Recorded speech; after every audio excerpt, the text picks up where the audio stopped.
Hi, I'm Carl Weber. Welcome to Video Aided Instructions English Grammar Series.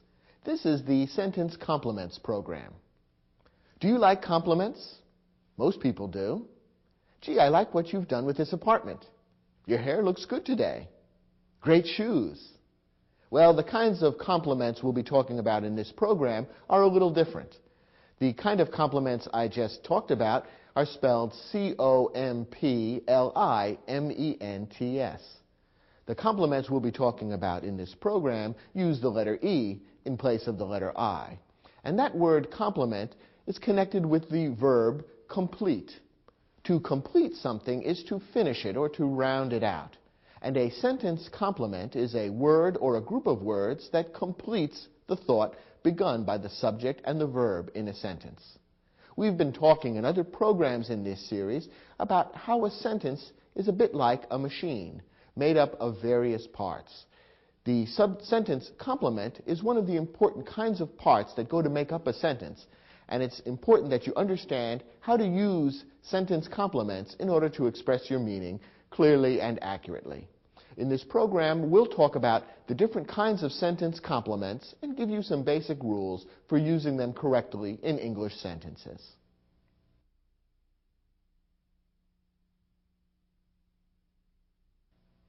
Before we can talk directly about sentence complements, we need to talk about three kinds of verbs in English. As you'll see, each of these three kinds of verbs is related to a particular type of sentence complement. The three main kinds of verbs in English are transitive verbs, intransitive verbs, and linking verbs. Let's take a look at each.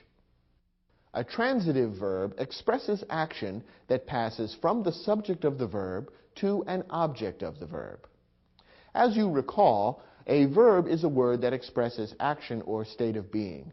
A transitive verb is always an action verb. The subject of the verb is the person or thing that does the action of the verb. The object of a transitive verb receives the action. Take a look at this sentence as an example. Omar typed the letter. Now, what's the verb in this sentence? The verb is the word typed. What's the subject of the verb typed? That is, who or what did the typing? The answer is Omar. So Omar is the subject, typed is the verb. Now, this is a transitive verb because it has an object, that is, something that receives the action of the verb. Who or what receives the action of the typing in this sentence? The answer is letter. The word letter is a noun which is receiving the action of the verb typed, and therefore it's the object of the verb. Because the verb typed has an object which receives the action, we refer to typed as a transitive verb. Here's another example. Lorraine swam 20 laps. What's the verb in this sentence? The verb is swam. What's the subject of the verb swam? That is, who or what did the swimming? The answer, Lorraine. Lorraine swam. Now, what did Lorraine swim? That is, what receives the action of the verb swam in this sentence? The answer is laps. Laps is a noun which receives the action of the verb swam. It tells us what Lorraine swam. So laps is the object of the verb swam, and therefore in this sentence swam is a transitive verb, because only a transitive verb expresses action that passes from the subject of the verb to an object. Now, the second type of verb is an intransitive verb.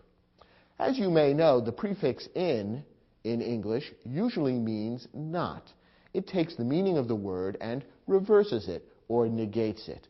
So you might be able to guess that an intransitive verb is a verb that is not transitive. And that's exactly right. Here's the definition. An intransitive verb expresses action that does not have an object. We saw a moment ago that a transitive verb has an object which receives the action of the verb. An intransitive verb doesn't have such an object. Take a look at this sentence.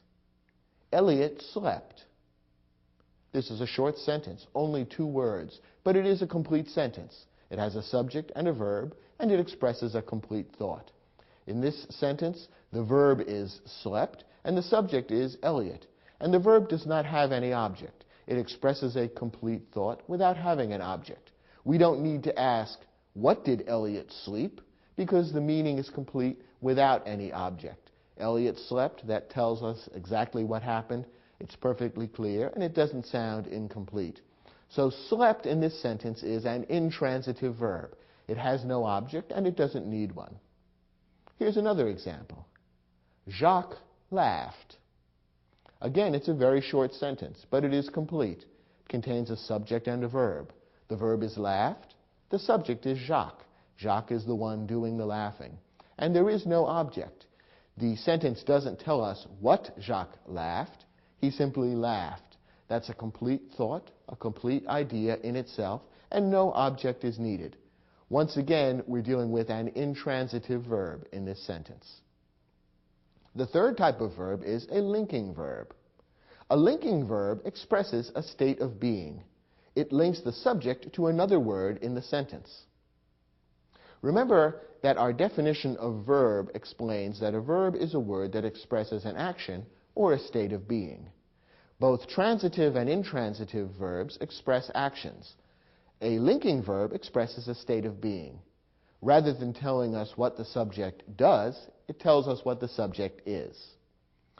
The most common linking verb is be, and the word be in many different forms is found in lots of sentences. Some other common linking verbs are act, appear, seem, taste, and turn. And there are quite a few others. You can recognize a linking verb by the fact that what follows the linking verb and the subject of the linking verb are in some way the same. The linking verb is called a linking verb because it links those two things and in some way equates them or tells us that they are one and the same thing. Here are a couple of examples. Karim is a school teacher. We said a moment ago that the verb to be is the most common linking verb. Here's an example of a form of the verb to be. The verb is. What's the subject of the verb is? Karim. Karim is the one who is. And following the verb is, we're told exactly what Karim is. A teacher, or specifically a school teacher. So in this case, the subject Karim is being linked by the linking verb is to the word teacher. Karim is teacher. And the words a school are giving a little more information about what kind of teacher. Notice that is operating here as a linking verb because it's linking Karim and teacher. It's telling us that Karim and teacher are in some way the same thing. And in fact, they are. That's what Karim is. So the two things are being linked or equated to one another. And that's how a linking verb works. As I've said, the verb to be is the most common linking verb, but there are a number of others. Here's an example. Leanna looked nervous. What's the verb in this sentence? The verb is looked. The subject is Leanna. That tells us who looked. And the word that follows looked is the word nervous. And this is being linked to Leanna by the linking verb looked. We can tell that in this sentence, looked is operating as a linking verb because Leanna and the word that follows, nervous, are being linked or equated with one another. We're being told that Leanna and nervous are in some way the same thing. And in fact, we know that Leanna is nervous. Notice that in this case, the verb looked, which is a linking verb in this sentence, is being used to mean almost the same as the verb to be. When we say that Leanna looked nervous, we're saying in a way that Leanna is or was nervous.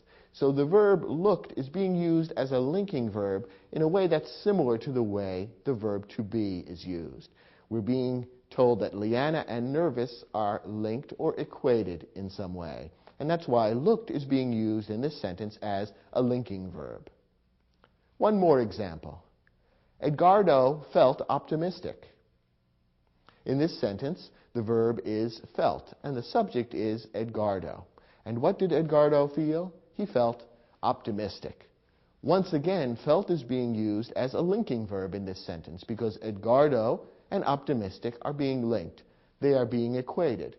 When we say that Edgardo felt optimistic, that's almost the same thing as saying he was optimistic. It's just putting a slightly different meaning on it.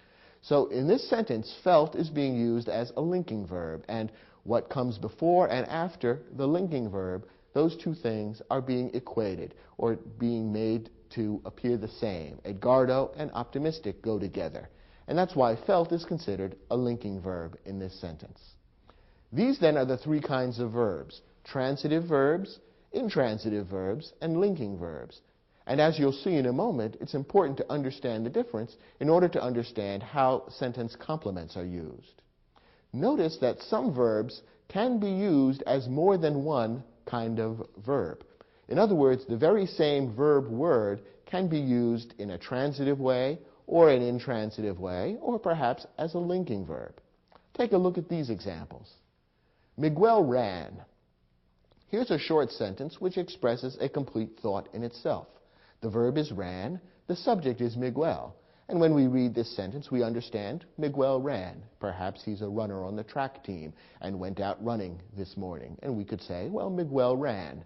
This could be a complete sentence, and in this case the verb ran is being used as what kind of verb? Transitive, intransitive, or linking?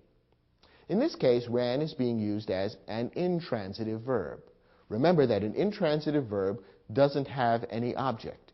The action simply stops with the verb ran, and the action does not pass on to an object that follows the verb. Miguel ran, a complete sentence in itself, and ran is an intransitive verb. But now compare it to this sentence. Jorge ran the car wash. Here we have the same verb, ran, but it's used in a very different way than in the previous sentence.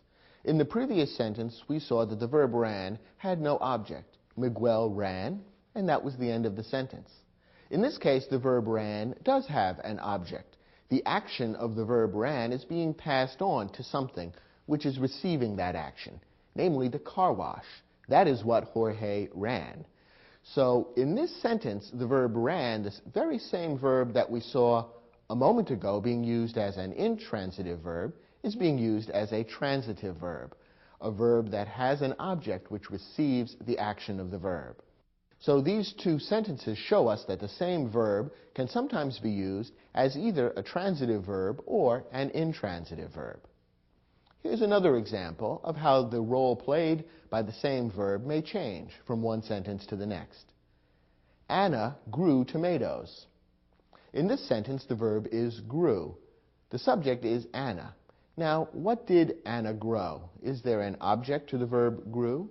Yes, there is. She grew tomatoes. So the noun tomatoes is the object of the verb grew. It receives the action of the verb. Therefore, what kind of verb is grew in this sentence? It's a transitive verb, because remember, only transitive verbs pass the action along to an object. Compare that with this sentence. Tova grew hungry. Here we have the same verb, grew, but the meaning is a little different, and the structure of the sentence is different. In this case, the verb grew doesn't have an object. This word hungry doesn't tell us a thing that Tova grew, the way Anna grew tomatoes. Hungry isn't a noun, and it doesn't name some object which receives the action of the verb grew. Instead, it tells us what Tova was. Therefore, what kind of verb is grew? In this case, grew is being used as a linking verb. The two words Tova and hungry are being linked or equated. We're being told, in effect, that Tova was hungry. She grew hungry, that is, she got to be hungry over time, but in effect, the two things are being equated with one another. Tova was hungry. That's another way of saying almost the same thing as Tova grew hungry. So in this particular example, the verb grew is being used as a linking verb. It is linking Tova and hungry. The two things are being equated with one another. Hungry is not the object of the action. It's not receiving the action in the way the tomatoes received the action of growing in the sentence about Anna. Instead, grew is being used as a linking verb, and Tova and hungry are being equated with one another. Once again, notice that the very same verb can be used with different meanings to play a different role in a sentence. So the same verb may be a transitive verb or an intransitive verb or a linking verb. You can't tell what type of verb a verb is just by looking at the verb in isolation. Instead, you have to look at it in the context of the sentence and understand how it's being used and how it relates to the words nearby.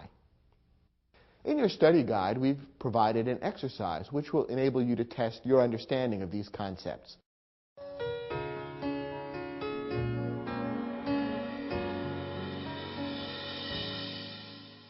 In this exercise, your job is to look at the underlined verb in each sentence and decide whether it's being used as a transitive verb, an intransitive verb, or a linking verb. Let's start with the first sentence. The author Earl Stanley Gardner wrote a number of books using the pen name A.A. Fair. Now in this sentence, the verb wrote is underlined. In order to determine whether it's a transitive verb, an intransitive verb, or a linking verb, you need to decide whether it's a verb of action or a verb of being. And if it's a verb of action, whether there is something in the sentence which receives the action of the verb. Well, in this case, wrote is being used as a verb of action. It is telling us something that the author Earl Stanley Gardner did. And is there anything in the sentence which receives the action of the verb wrote? That is, does the sentence tell us something that Earl Stanley Gardner wrote? The answer is yes. There is something that receives the action of the verb in this sentence. It's the word number. Or to give the entire phrase, it's a number of books. That's what he wrote. He wrote a number of books. And therefore, there is an object that's receiving the action of the verb. The verb wrote, its action flows through to a number of books. Therefore, wrote is being used as a transitive verb. Because remember, only a transitive verb has an object which follows it, which receives the action of the verb. Let's look at the next example. Upon closer examination, several spokes of the bicycle's rear wheel appeared broken. In this sentence, the verb appeared is underlined. Let's begin by asking, what's the subject of the verb appeared? The answer is the word spokes. Don't be misled by the fact that several words come between the word spokes and the word appeared. It's the spokes that appeared broken. What kind of spokes? The spokes of the bicycle's rear wheel. So that prepositional phrase, of the bicycle's rear wheel, simply modifies or gives more information about the spokes. That's not where the actual subject of the verb appears. The subject is spokes. So the spokes appeared broken. Now, in this case, is appeared being used as a verb of action or a verb of being? Well, it's being used as a verb of being because it's not telling us something that the spokes did. It's telling us something that the spokes were. Namely, they were broken.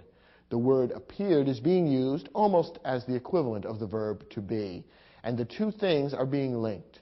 The spokes, which is the subject of the verb appeared, and the word broken, which comes after the verb, those two things are being linked, and we're being told that the spokes were broken.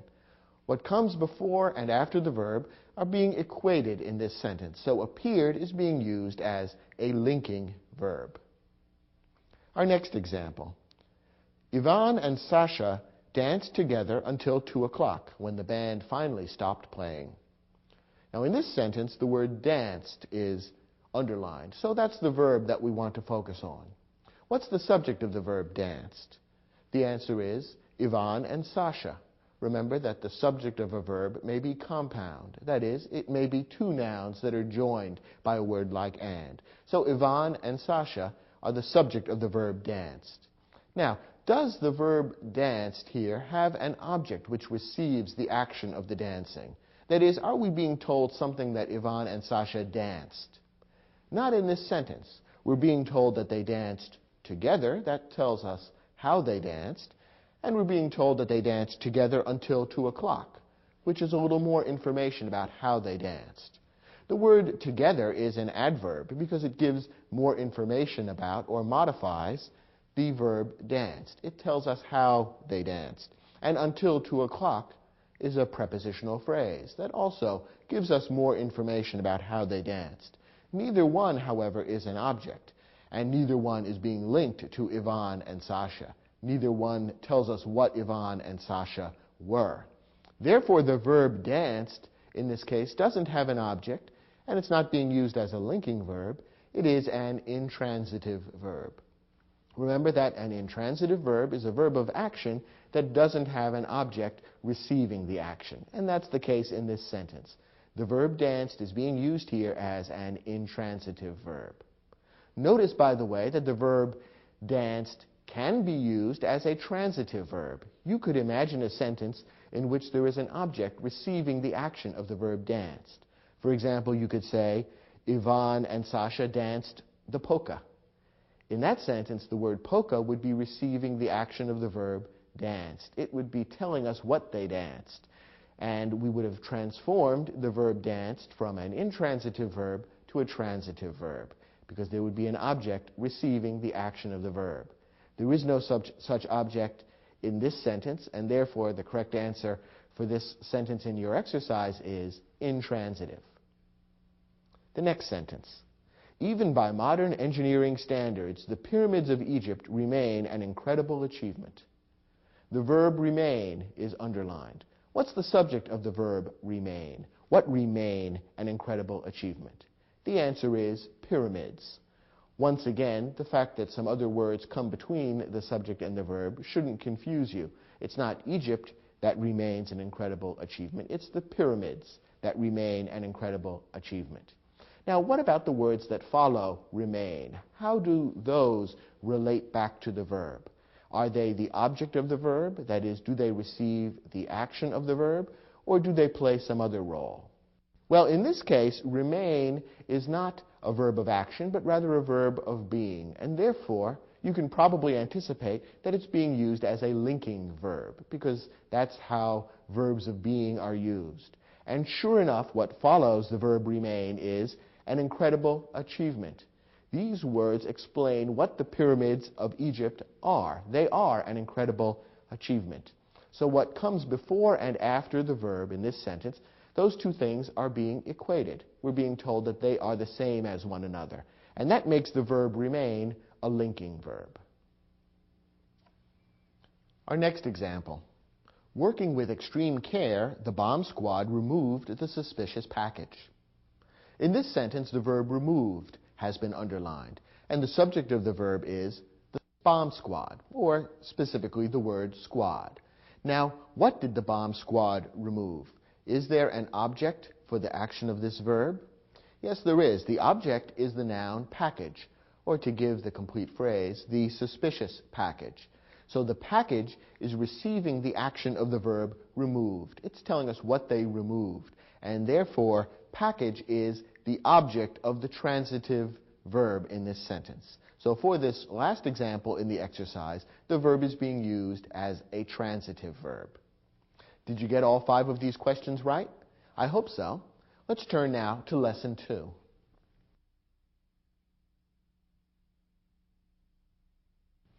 Now remember, the topic of this program is sentence complements.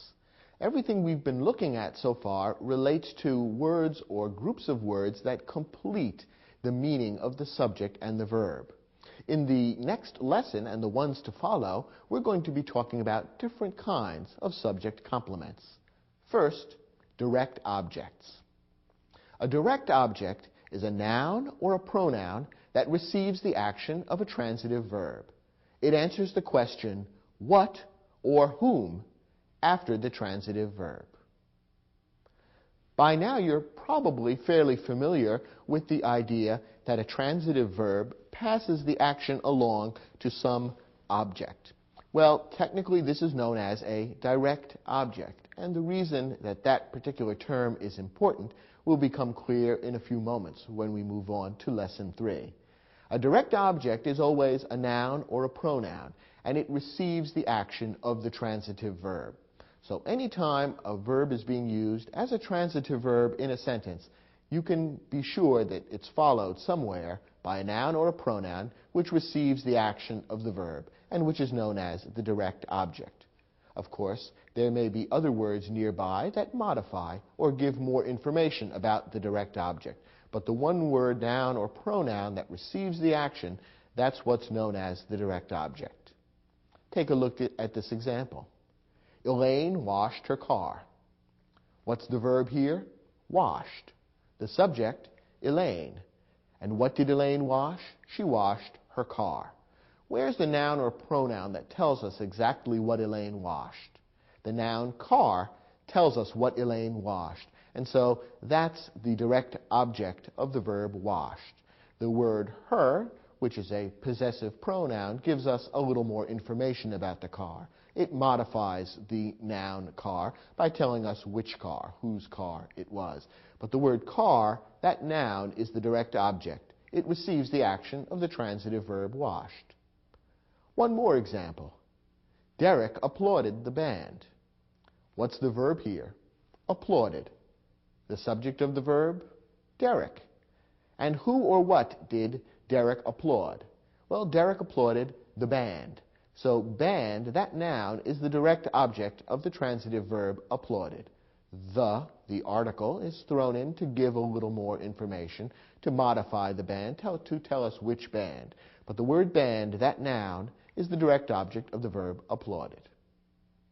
One more thing to realize about direct objects: they may be compound.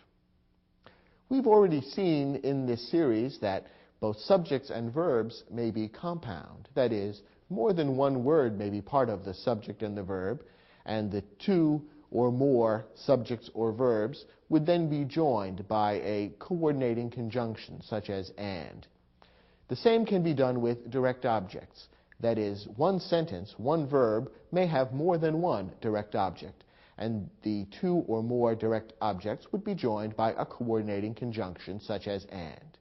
Here's an example. Dawn bought a blouse and a pair of shoes. What's the verb in this sentence? The verb is bought. The subject, Dawn. She's the one who did the buying. Now, is there anything in the sentence that tells us what Dawn bought? Anything that receives the action of the buying? Well, the answer is there are really two things that Dawn bought. She bought a blouse and a pair of shoes. The two main nouns in those phrases would be the direct objects, blouse and pair. The other words that are there give us a little more information. What kind of blouse? A blouse. What kind of pair? A pair, and a pair specifically of shoes. So those other words give us more information about what kind of blouse and what kind of pair. Those two nouns, blouse and pair, are the two words that both go to make up the direct object in this sentence.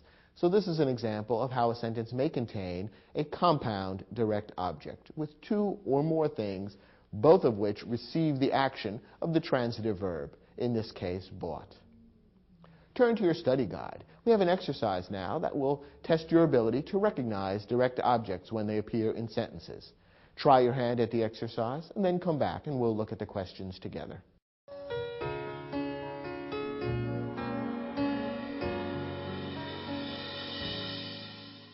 In this exercise, your assignment was to decide whether a direct object appears in the sentence.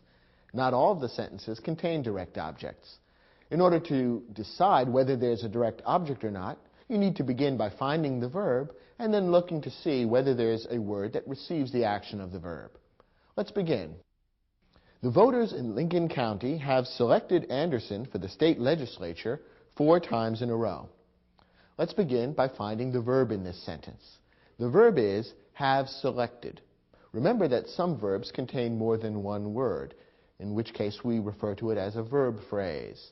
In this sentence, have selected is the verb phrase, which gives the action to the sentence. What is the subject of the verb have selected? That is, who or what is doing the selecting? The answer is the voters. The voters are the one who have selected. Now, is there any word that receives the action of the verb have selected? That is there any word that answers the question what or whom after the verb have selected? Well, the answer is the voters have selected Anderson.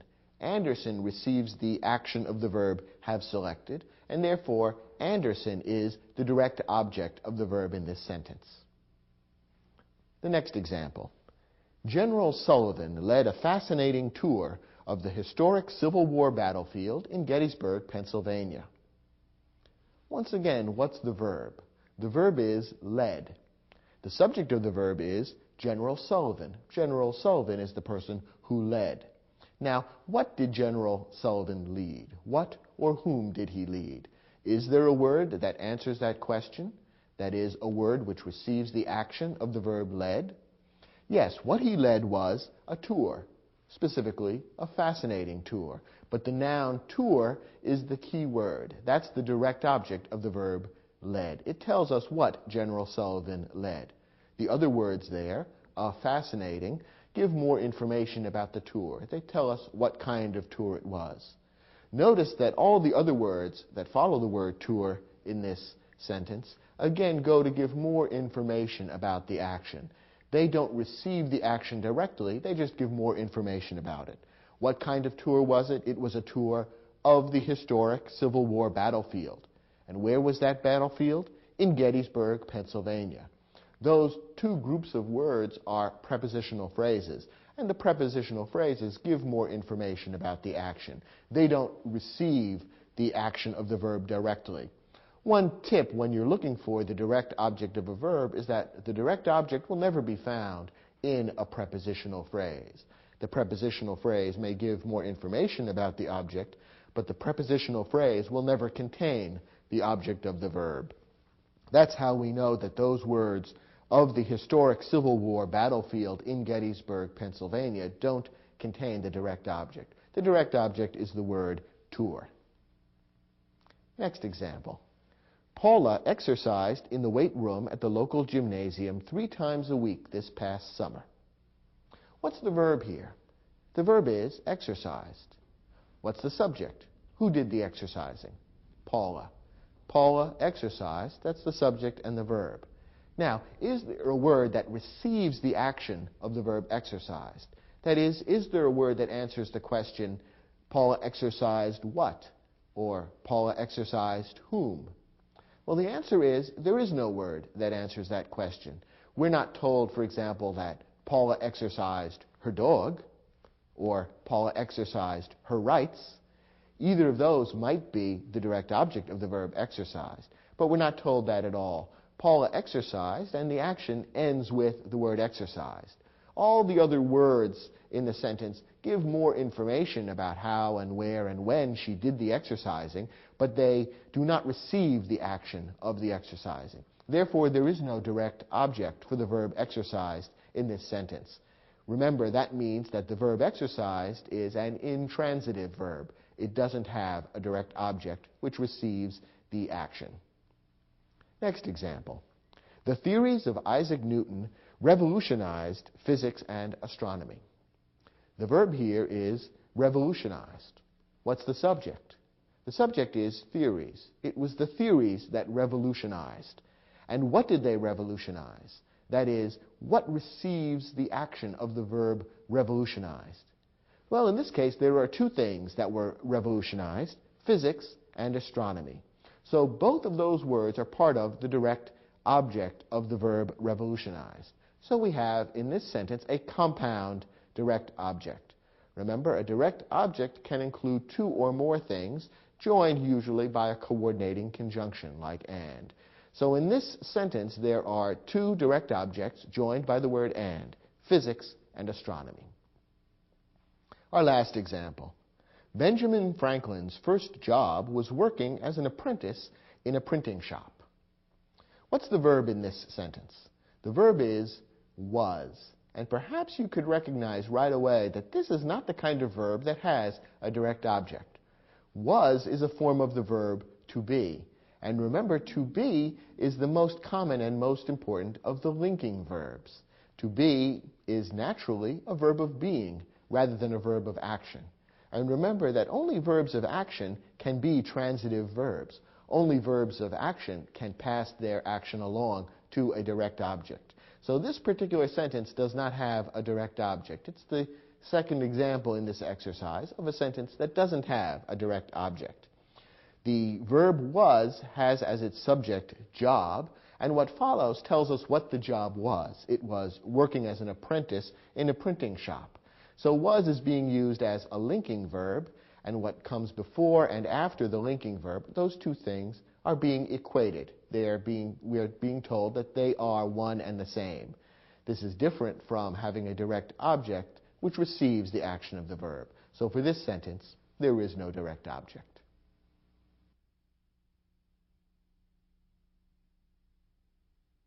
We've been talking about direct objects which receive the action of the verb. There's another type of object that a verb may have. It's called an indirect object. An indirect object is a noun or a pronoun that answers the question to what, to whom, for what, or for whom after a transitive verb. An indirect object comes between the verb and the direct object in a sentence. The sentences we've been looking at so far under the heading of direct objects contain a subject, a transitive verb, and then a direct object which receives the action of the verb. Some sentences that contain transitive verbs also contain indirect objects. Not all, not even most, but some sentences will contain that indirect object as well. The indirect object tells us to whom or for whom the action has been done, and the indirect object actually appears in the sentence between the verb and the direct object. If this sounds a bit confusing, look at this example, which should make it all very clear. Andrea told her mother the good news. What's the verb in this sentence? The verb is told. That tells us what was done. And who or what is the subject? Andrea. Andrea is the one who did the telling. Now, what's the direct object of the verb told? That is, what did Andrea tell? Andrea told what? She told the good news. The noun news specifically is the direct object. That's what Andrea told. However, we notice there's another noun, her mother. That phrase has been stuck in between the direct object and the verb. What role does her mother play? Her mother is the indirect object. That answers the question, to whom Andrea told the good news.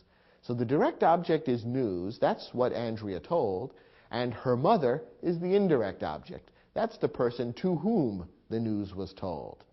So you notice that a specific type of transitive verb is necessary to make an indirect object make sense. A verb like tell is one that makes sense as having an indirect object, because it's the kind of verb where you would do the action to someone or for someone. You tell someone some news. That is, you tell the news to a particular person.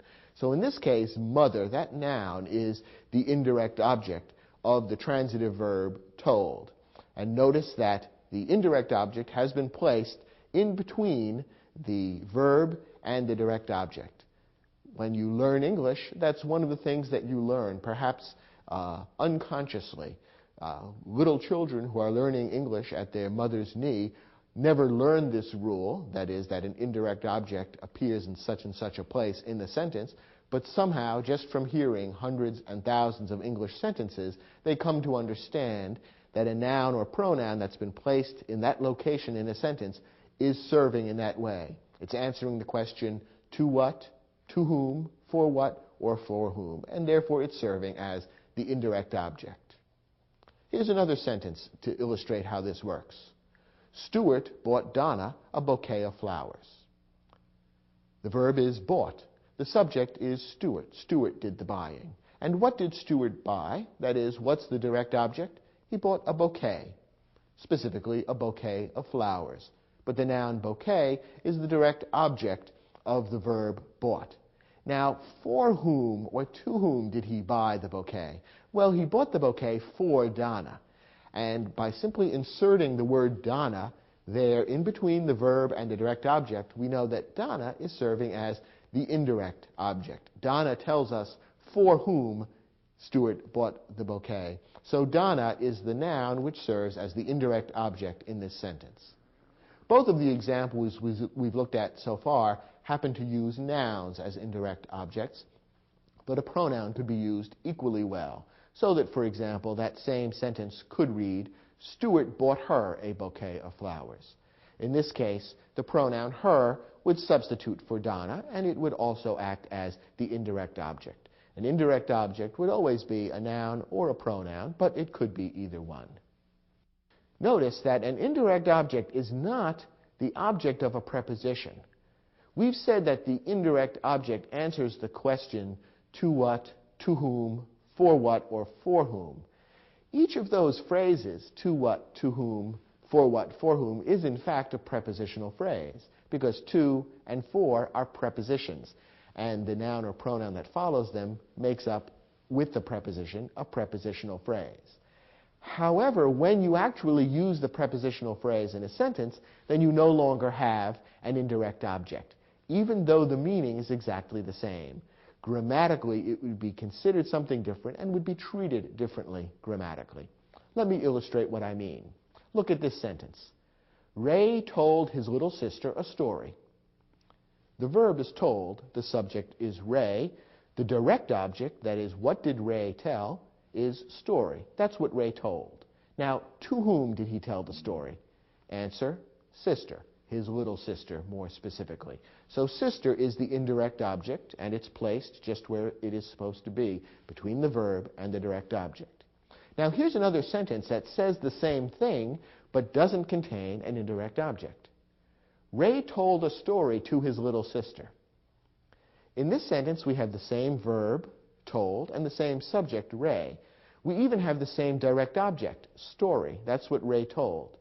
Now, to whom did he tell the story? Well, he told his little sister. But in this case, little sister is not appearing as an indirect object. Notice that it's not placed between the verb and the direct object. Instead, it has been made part of a prepositional phrase and stuck on at the end of the sentence. To his little sister. The preposition to introduces the prepositional phrase. So even though the meaning is the same, in this case, the grammatical structure is different. The indirect object has been taken out of its proper place between the verb and the direct object and has been tacked on at the end with a prepositional phrase. Either construction is perfectly clear and either one is perfectly correct. We simply want to differentiate them so that you'll understand the difference between an indirect object and the object of a prepositional phrase. The meaning is the same, but grammatically they are different, and different rules would apply. Finally, an indirect object may be compound. Just as a direct object may include two or more things joined by a coordinating conjunction, the same can be true of an indirect object. Look at this sentence. Ms. Powell gave her mother and father a beautiful anniversary gift. What's the verb here? Gave. The subject, Ms. Powell. And what did Ms. Powell give? That is, what's the direct object? The answer, gift. She gave a gift, specifically a beautiful anniversary gift. Now, to whom did she give the gift? That is, what's the indirect object of the verb gave? The answer is mother and father. There are two indirect objects in this sentence because there are two people to whom the gift was given. Those two words, mother and father, joined by the coordinating conjunction and, go together to make up a compound indirect object in this sentence. Try your hand at the next exercise in your study guide, which will give you a chance to practice the skills and information we've just shared with you.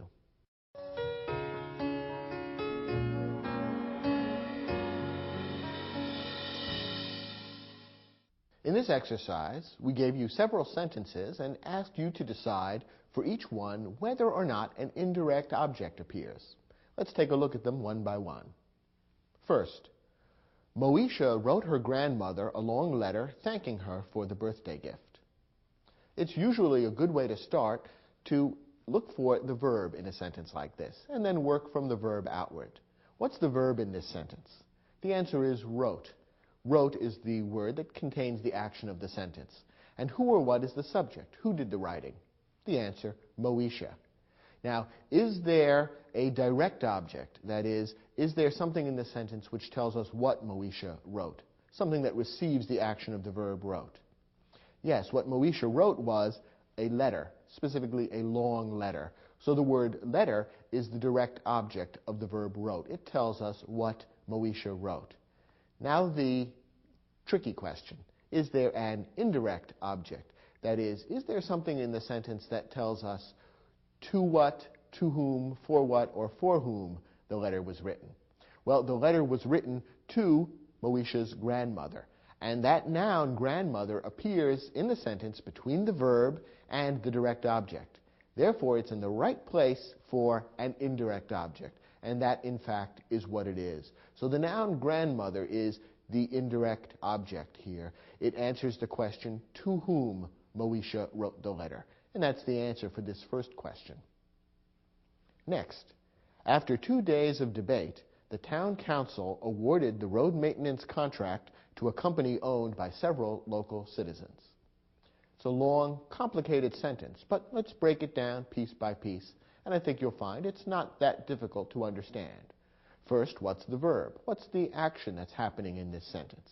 The answer is awarded. Who or what is the subject of the verb awarded? Who did the awarding? The answer, council, or more specifically, the town council. So council is the subject. Now, is there a direct object? Is there a word that tells us what the town council awarded? Yes, the answer is contract. They awarded the contract, or more specifically, the road maintenance contract. Now, what about an indirect object? Is there a word or phrase that answers the question to whom or to what the road maintenance contract was awarded? Well, the answer in a way is yes, the contract was awarded to a company owned by several local citizens. But this is not being used as an indirect object. Remember, an indirect object would have to be placed between the verb and the direct object. And that's not where the company is placed. The company instead is tacked on at the end of the sentence. Furthermore, notice that the company is mentioned in a prepositional phrase. And as we saw a moment ago, an indirect object is never part of a prepositional phrase. So in this case, company is not an indirect object. Instead, it's part of the prepositional phrase to a company, and therefore it is not, grammatically speaking, an indirect object, even though it answers the same question and conveys much the same meaning. From a grammatical standpoint, it's not an indirect object. Let's look at our next example.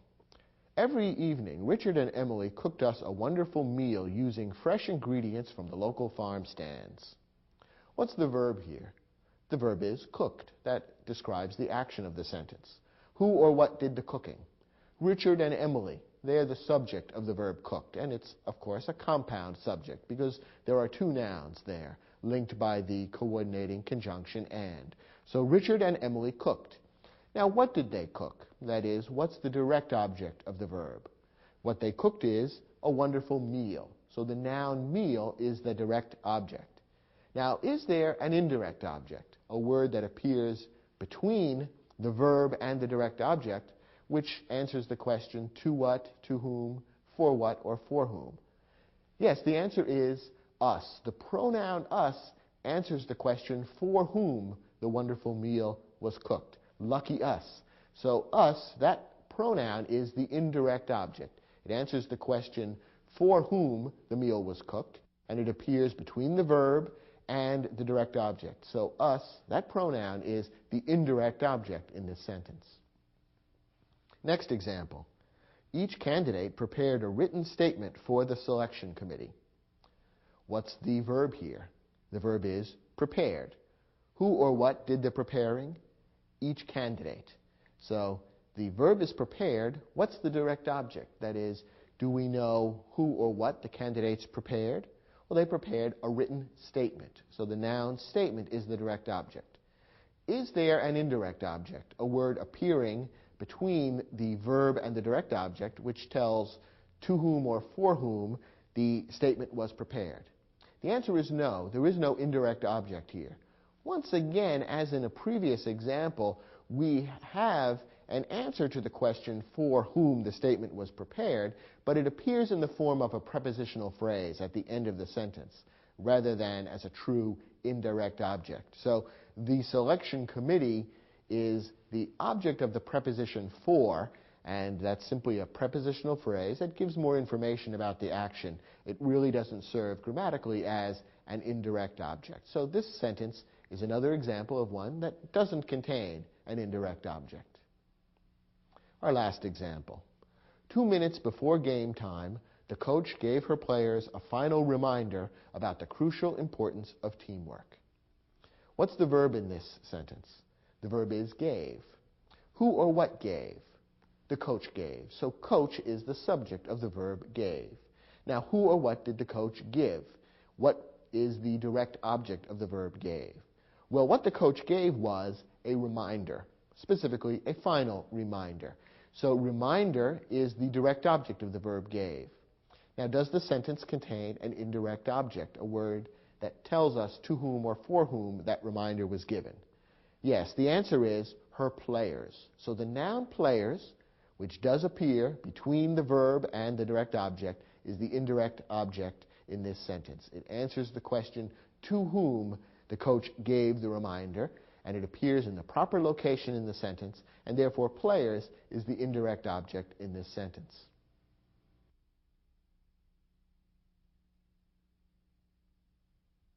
Now, so far, we've looked at direct objects and indirect objects, and both of these are used in sentences that contain transitive verbs. Sentences that contain intransitive verbs don't have objects of any kind. The action of the sentence basically stops with the subject and the verb.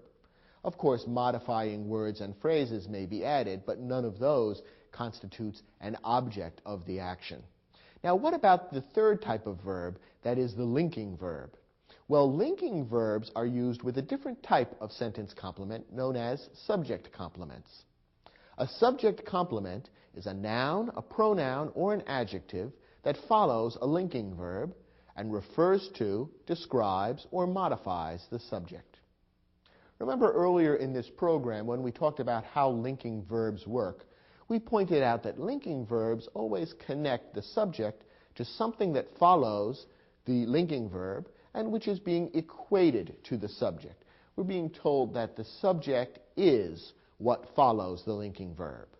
Well, what follows the linking verb is a subject complement, and it will be either a noun or a pronoun or an adjective.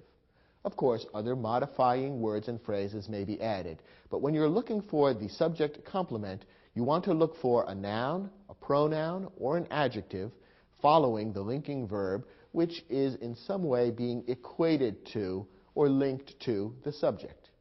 Here are some examples. Virginia Woolf was a novelist. Was is the verb in this sentence, and it's a linking verb.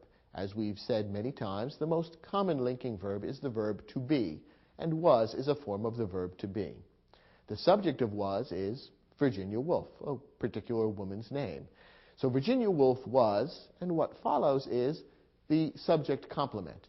The noun novelist describes or modifies the subject Virginia Woolf. It gives us more information about Virginia Woolf. It tells us what Virginia Woolf was, specifically a novelist. So was, the linking verb, is linking Virginia Woolf and novelist and telling us that the two things were equated to one another. Virginia Woolf was a novelist. The two things are one and the same. So this is a classic example of a linking verb being used to connect the subject to a noun, novelist, which is the subject complement. Here's a different example. The world's greatest bullfighter is he. What's the verb here? The verb is. It's another form of the common linking verb to be. What's the subject of the verb is? The subject is bullfighter. That's the noun, which is the subject of the verb, and the other words there give more information about bullfighter. Which specific bullfighter? The world's greatest bullfighter. Now, what follows the linking verb is the subject complement. We said that a subject complement may be a noun, a pronoun, or an adjective. Here's an example of a pronoun being used as the subject complement. He. This is a rather unusual kind of subject complement. You probably don't hear a lot of sentences like this. And indeed, pronouns are the most unusual kind of subject complement. But we thought we ought to give you this sentence because we've made the point that a subject complement may be a noun or a pronoun or an adjective. So here's an example using a pronoun, he, as the subject complement. Notice that the pronoun he rather than him is correct. We have a separate program in this series which talks all about using pronouns correctly. And we'll talk about pronoun case in that program. And pronoun case is what differentiates he from him. When a pronoun is being used as a subject complement, you would use what's called the nominative case, which is he rather than him. And that's technically why he is correct. This kind of sentence doesn't come up very often. Perhaps the most common situation in which the use of a pronoun as a subject complement comes up would be when you knock on someone's door and they say, "Who's there?" and you respond, "It is I." That would be a common use of the pronoun I as a subject complement. And because it's a subject complement, you want to use the nominative case I rather than me. So "it is I" is correct rather than "it is me." It's a small matter, doesn't come up a lot, but we've covered it now, and we're ready to move on to our third example of a subject complement. Sandra looked happy. Here, the verb is looked. The subject is Sandra, and looked in this case is being used as a linking verb, because what follows isn't receiving the action of the verb, but rather it's equating or being equated to the subject. What follows is the adjective happy, which describes, modifies, refers to, or gives more information about the subject. We're being told that Sandra was happy. So Sandra and happy are being equated to one another. We're being told those two things are one and the same, Sandra and happy. So looked is acting here as a linking verb, and what follows is an adjective being used as the subject complement. So once again, a subject complement follows a linking verb, and it can be either a noun or a pronoun or an adjective. And just like the other forms of sentence complements that we've looked at in this program, a subject complement may be compound. In other words, there may be more than one word included in the subject complement, and the two or more words would normally be joined by a coordinating conjunction. For example, Gary is a singer and a dancer. Here we have the linking verb is, linking the subject Gary to two words which are nouns, which are the subject complements, singer, dancer. One more example. My favorite sports teams are the Denver Nuggets and the Colorado Rockies. Here the linking verb is are, teams is the subject, more specifically my favorite sports teams, and there are two nouns that serve as subject complements, Denver Nuggets and Colorado Rockies. Another example of how the subject complement can be compound. Try your hand at the next exercise in your study guide, which will give you a chance to practice the skills and information we've just shared with you.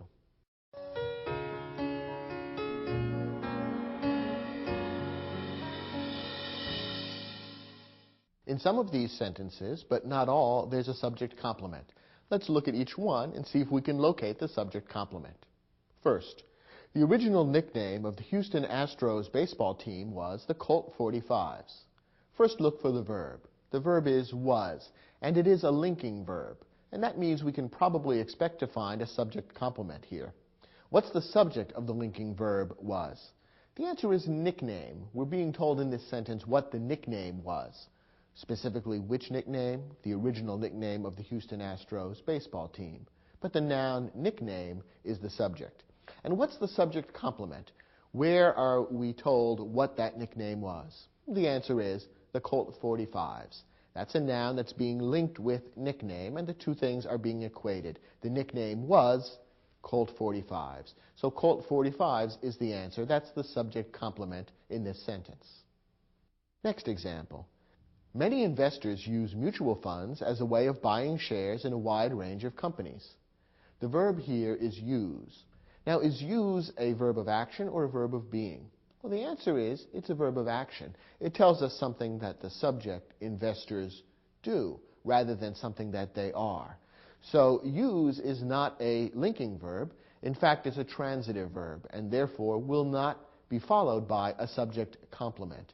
What follows the transitive verb use is mutual funds, which is the direct object of the verb use. So this particular sentence doesn't contain a subject complement. Remember, only a linking verb will be followed by a subject complement. Next, After being reupholstered, the wing chair looked new. What's the verb here? The verb is looked. The subject is chair or wing chair. So the chair looked something. What did it look? It looked new. New is an adjective which describes or modifies or gives more information about the wing chair. So new, that adjective, is a subject complement. Looked is being used here as a linking verb. We're being told, in effect, what the wing chair was. It was new. The linking verb looked is being used almost as the equivalent of the verb to be. And so what follows, the adjective new, is being used as a subject complement. Next, Ronald Reagan became the oldest person ever to serve as President of the United States. What's the verb here? The verb is became, and the subject is Ronald Reagan. So we're being told in this sentence what Ronald Reagan became. Now, became in this sentence is, again, being used as a linking verb. What follows it is what Ronald Reagan was. Once again, the linking verb, even though it's not, in this case, a form of the verb to be, is being used almost as the equivalent of the verb to be. And what was Ronald Reagan? Well, he was the oldest person ever to serve as President of the United States. The noun person is the subject complement in this particular sentence.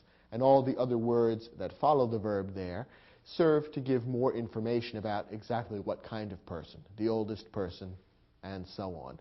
So in this particular sentence, the linking verb is became, and the subject complement is the noun person. Our final example. The hikers were exhausted and ravenous after their trek up Mount Washington. What's the verb in this sentence? Well, the verb is were. And were, of course, is a form of the verb to be, which is the most common and important of the linking verbs. The subject of the verb were is hikers. And what follows the verb were is what the hikers were. Therefore, it's the subject complement that gives us more information about the hikers. And the hikers were two things. They were exhausted and ravenous. Those are both adjectives which give more information about the hikers. So in this case, we have a compound subject complement. Two adjectives joined by the coordinating conjunction and both of those words go to give us more information about the subject of the linking verb were. Let's quickly review. In this program, we've talked about three kinds of sentence complements: direct objects, indirect objects, and subject complements. Remember that direct objects and indirect objects are used only with transitive verbs, while subject complements are used only with linking verbs. Now let's step back for just a moment. We've seen now how complete sentences are constructed. There's a verb in the middle, a subject usually appearing before the verb, and then very often a sentence complement of some kind that comes after the verb. You might almost think of a sentence as a lever or a teeter-totter, something like a seesaw, with the verb as being the fulcrum, the balancing point in the middle. The subject usually comes before that, and the sentence complement, if there is one, comes after that. You now have the complete structure of what most typical English sentences look like. And all the other words and phrases that may be added onto the sentence serve to give more information about or to modify the subject or the verb or the sentence complement. So if you understand how these three major parts of a sentence work together and how different parts of speech can be used to modify or give more information about them, you'll understand how virtually every English sentence is constructed. And that will make it much easier for you to create your own English sentences that are both grammatically correct and express your ideas clearly. I hope you found this program useful. Thank you for watching, and I look forward to seeing you on other programs in this series.